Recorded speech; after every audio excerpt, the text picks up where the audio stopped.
Toronto. I had a gig, went there, played at the lovely and beautiful and very famous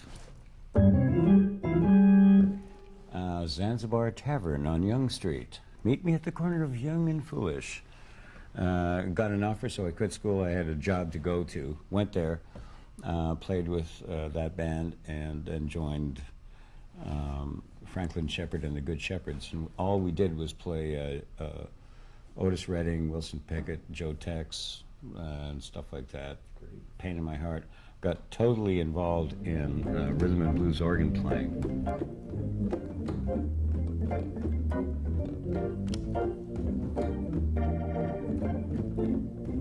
Live on tape, it's Robbie King.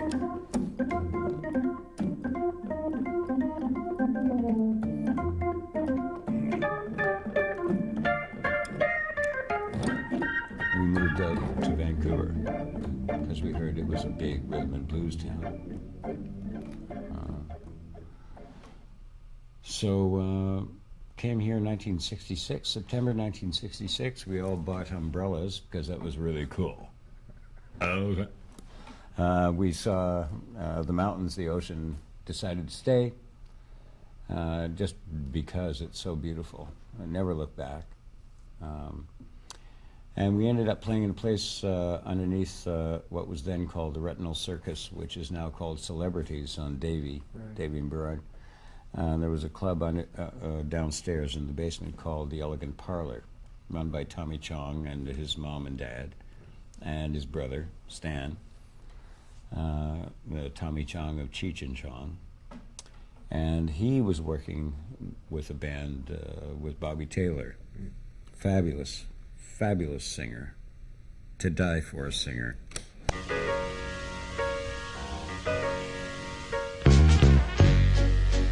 Rely on me to supply your needs from now on. Shelter you and be a pillar. We amalgamated, the two bands amalgamated and became Bobby Taylor and the Vancouvers. And this was an after-hours club where all the Motown acts, Stax Volt acts would come, all the folks with a lot of money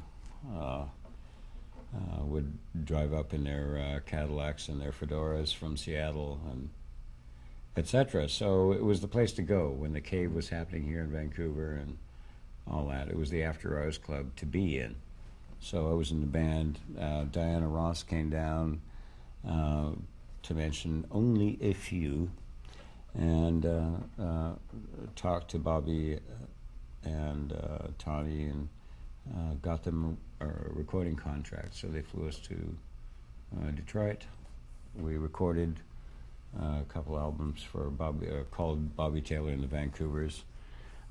And at the same time, Earl wanted to get out of the organ shop. He had been the organist during the sessions in Motown.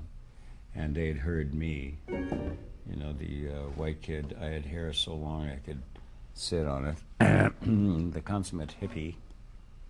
Yeah, that's what happened. Yeah. Anyway, so they recognized, everyone recognized that I could take over his chair as the organist in Motown, so I did. So then I recorded with, you know, all these other people, and all the famous ones, and toured in the big bands, the Motown Big Band, and... Who were some of the artists that the band... All of them. Pick one. Smokey Robinson, Diana Ross Supremes, Gladys Knight, who reminds me of Lovey Eli, who I adore, like my favorite aunt. Just somebody that you feel good with, you know what I mean? Well, for all of us on down here, dazzle us with some of those names that were Motown must have been, you know. Well, who else was there? Like all the temps, David Ruffin, you know, who's since passed away. It was all the Motown big band. To me, Gladys Knight was one of the most wonderful people. Gladys Gladys Knight, the Pips, the Temptations. Read the list. I played with them all. That's that feel that I did for one of those Motown gigs. What was it?